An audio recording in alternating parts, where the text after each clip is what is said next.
Mana katta temirlar ham chiqqan.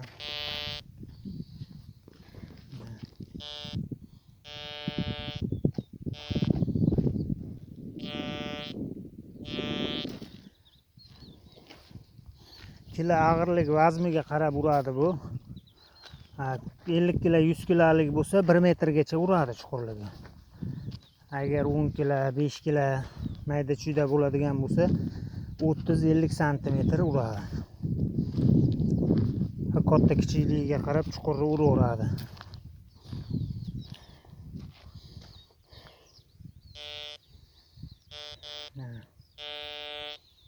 Kuchli uradi agar katta bo'lsa.